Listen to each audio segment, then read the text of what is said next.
നമുക്കിവിടെ 5 മിനിറ്റിൽ കാണാം. വീണ്ടും ഈ ഒരു ഏരിയയിൽ നിന്ന് പ്രൈസ് മിറ്റിഗേറ്റ് ചെയ്തതിനു ശേഷം നന്നായിട്ടൊരു ബ്രേക്ക് വന്ന് ഇവിടെ ഒരു FEG ഫോം ചെയ്തിട്ടുണ്ടായിരുന്നു. ഇതൊരു 5 മിനിറ്റ് FEG ആയിട്ട് നമുക്ക് എടുക്കാം. FEG in 5 minutes. ഓക്കെ, ഈ 5 മിനിറ്റിലെ FEGയിലേക്ക് വന്നതിന് ശേഷം പ്രൈസ് ലോവർ ടൈം ഫ്രെയിമിൽ നമുക്ക് എന്ത് ചെയ്തു, നമുക്കൊരു ഈ ഒരു ഏരിയയിൽ നിന്ന് ഈ ഒരു ഫസ്റ്റ് ബ്രേക്ക്, ഈ ഒരു എന്താ പറയാ, ഈ ഒരു ബ്രേക്ക് പക്ഷേ നമുക്ക് എന്ത് ചെയ്തില്ല, ഇവിടെ ഒരു FEG ഫോം ചെയ്തിട്ടില്ല. പിന്നെ വീണ്ടും ഒന്ന് രണ്ടാമത് ബ്രേക്ക് ചെയ്തു. ശേഷം ഇവിടെ ഒരു വോളിയം ഇംബാലൻസ് ക്രിയേറ്റ് ചെയ്തതിനു ശേഷം ആ വോളിയം ഇംബാലൻസ് ക്രിയേറ്റ് ചെയ്ത ആ ടൈമിലാണ് ഞാനിവിടെ എൻ്റർ ചെയ്തത്. ഈ ഒരു ഏരിയയിൽ നിന്ന് നമുക്ക് കാണാം ഇവിടെ ഒരു പ്രൈസ് ലോ റെസിസ്റ്റൻസ് ലിക്വിഡിറ്റി റണ്ണാണ് നടന്നിരിക്കുന്നത് ഈ ഒരു ഏരിയ മൊത്തം. അപ്പൊ അതുകൊണ്ട് തന്നെ ഞാൻ എക്സ്പെക്ട് ചെയ്യുന്നത് പ്രൈസ് മാർക്കറ്റ് പെട്ടെന്ന് തന്നെ ഈ ഒരു ലിക്വിഡിറ്റി ഹണ്ട് ചെയ്യാനുള്ള ചാൻസ് ആണ് കൂടുതൽ കാണുന്നത്. അപ്പൊ നമുക്ക് വെയിറ്റ് ചെയ്ത് നോക്കാം എന്താണ് സംഭവിക്കുന്നത്. ഇനി നോക്കാം, 50 മിനിറ്റ്സിൽ വന്നു കഴിഞ്ഞാലും നമുക്ക് ഒരു റിയാക്റ്റീവ് ഏരിയസ്, ഈ ഒരു FEG ഒരു ഓർഡർ ബ്ലോക്ക് ആയിട്ടൊന്ന് റിയാക്ട് ചെയ്യാൻ ചാൻസ് ഉണ്ട്. അതുകൊണ്ടാണ് പ്രൈസ് ഇവിടെ നിന്ന് റിയാക്ട് ചെയ്യുന്നത്. എന്നാലും ഞാൻ എക്സ്പെക്ട് ചെയ്യുന്നത് ആ ഒരു ലോ തന്നെ ഈ ഒരു ലിക്വിഡിറ്റി ഹണ്ട് ചെയ്യാനാണ് കൂടുതലും ചാൻസ് കാണുന്നത്.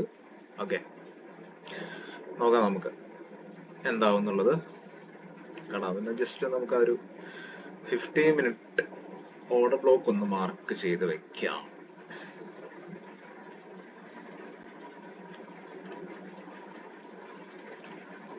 OB പ്ലസ്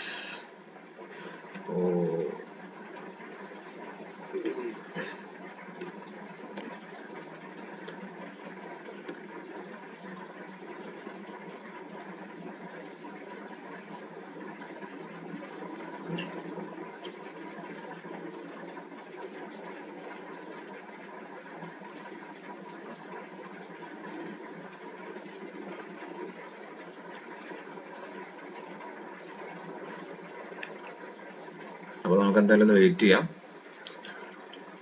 ഒരു വോളിയം ഇംബാലൻസ്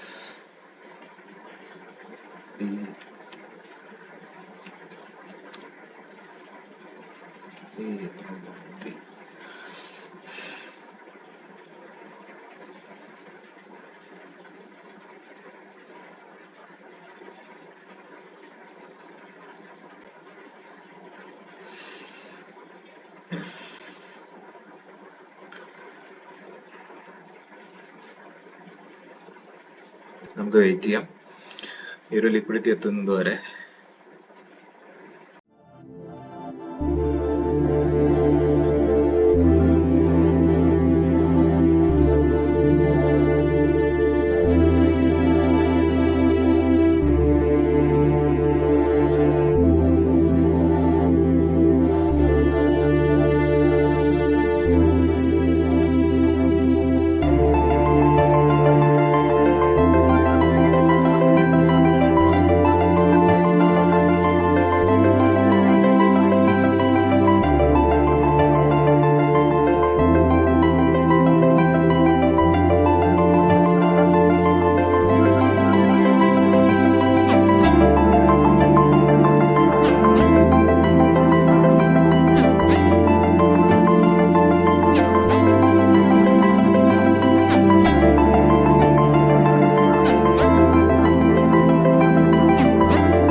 ടാർഗറ്റ് ഇവിടെ ഹിറ്റ് ചെയ്തിട്ടുണ്ട്. മേ ബി ഞാൻ എക്സ്പെക്ട് ചെയ്യുന്നത് വീണ്ടും ഒരു ഡൗൺ സൈഡ് മൂവ് തന്നെയാണ്. പക്ഷെ നമ്മുടെ ഇന്നത്തെ പരിപാടികൾ കഴിഞ്ഞു. ഈ ഒരു ടാർഗറ്റ് നമുക്ക് ഹിറ്റ് ആയിട്ടുണ്ട്. അപ്പം വീണ്ടും അടുത്ത വീഡിയോയിൽ കാണാം. Stay tune.